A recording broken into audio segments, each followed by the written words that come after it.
ఆ పనిని పూర్తి చేసింది నేనే. కిటికీని పగలగొట్టింది అతడే. నాకు సహాయం చేసింది వారే. గదిని శుభ్రం చేసింది మేమే. ఇలాంటి వాక్యాలను ఇంగ్లీష్లో ఎలా చెప్పాలో ఇప్పుడు చూద్దాం.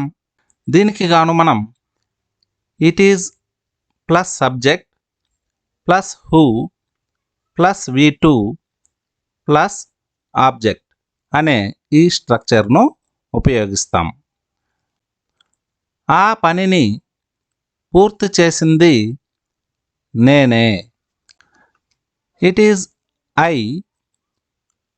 Who completed that work. It is I who completed that work. It is I అంటే అది నేనే. హూ అంటే ఎవరు. కంప్లీటెడ్ అంటే పూర్తి చేసింది. దట్ వర్క్ అంటే ఆ పని. హూ కంప్లీటెడ్ దట్ వర్క్ అంటే ఆ పనిని ఎవరైతే పూర్తి చేశారో అది నేనే. అంటే ఆ పనిని పూర్తి చేసింది నేనే. It is I who completed that work. కిటికీని పగలగొట్టింది అతడే. It is he who broke the window. It is he అంటే అది అతడే. హూ అంటే ఎవరు. బ్రోక్ అంటే పగలగొట్టింది.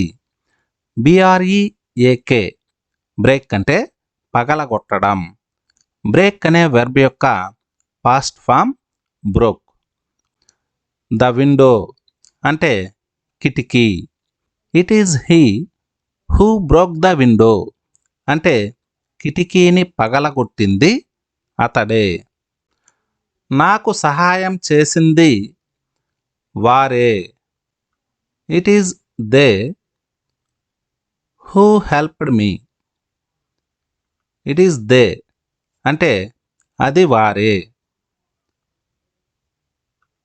హూ హెల్ప్డ్ మీ అంటే ఎవరైతే సహాయం చేశారో అది వారే. It is they who helped మీ అంటే నాకు సహాయం చేసింది వారే. నాకు నిజం చెప్పింది నువ్వే. It is you who told me the truth. It is you అంటే అది నువ్వే.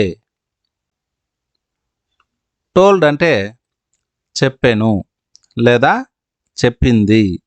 TELL టెల్ అంటే చెప్పడం. టెల్ అనే వెర్బ్ యొక్క పాస్ట్ ఫామ్ టోల్డ్. ట్రూత్ అంటే నిజం. It is you who told me the truth అంటే నాకు నిజం చెప్పింది నువ్వే. సమస్యను పరిష్కరించింది ఆమెనే. It is she who solved the problem. Solved అంటే పరిష్కరించింది. It is she who solved the problem అంటే సమస్యను పరిష్కరించింది ఆమెనే. అంటే ఆమె సమస్యను పరిష్కరించింది. గోడకు రంగు వేసింది అతడే. It is he who painted the wall. It is he who painted the wall. Painted అంటే రంగు వేసింది.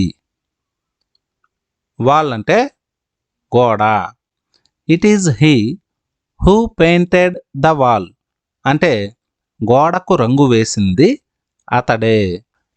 గదిని శుభ్రం చేసింది మేమే.